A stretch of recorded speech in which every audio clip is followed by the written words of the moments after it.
जय गणेश.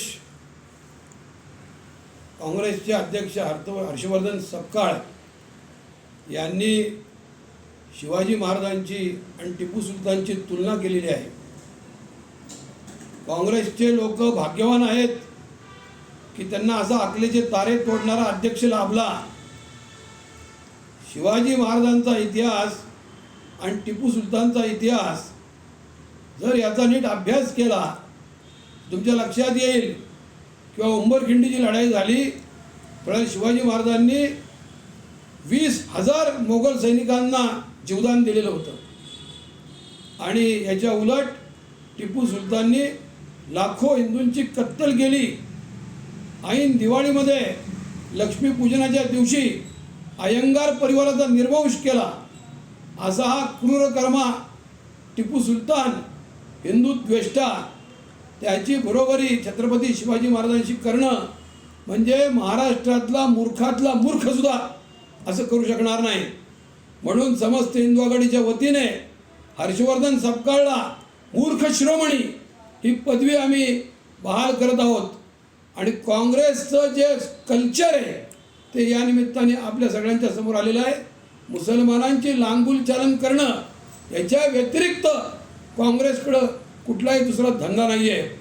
या देशाची अस्मिता जी आहे ती छत्रपती शिवाजी महाराजांशी निगडीत आहे. आणि हर्षवर्धन सपकाळनी महाराष्ट्रातल्या प्रत्येक हिंदूचा अपमान केलेला आहे, प्रत्येक शिवभक्ताचा अपमान केलेला आहे.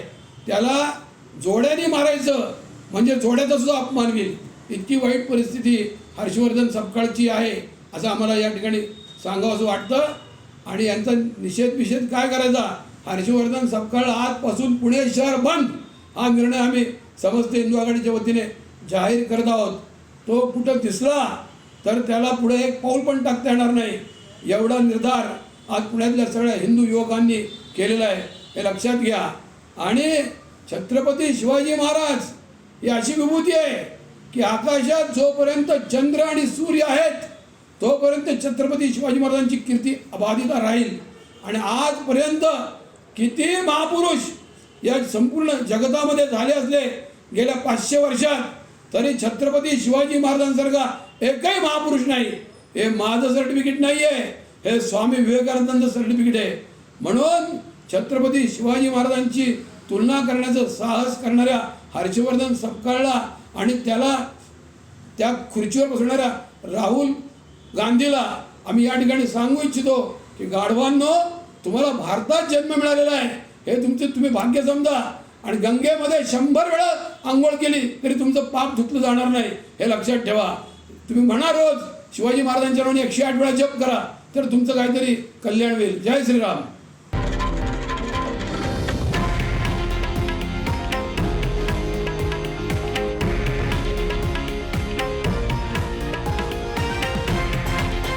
हे आहे देशातील नंबर 1 न्यूज नेटवर्क आणि आपण पाहत आहात TV9 मराठी, एकमेव.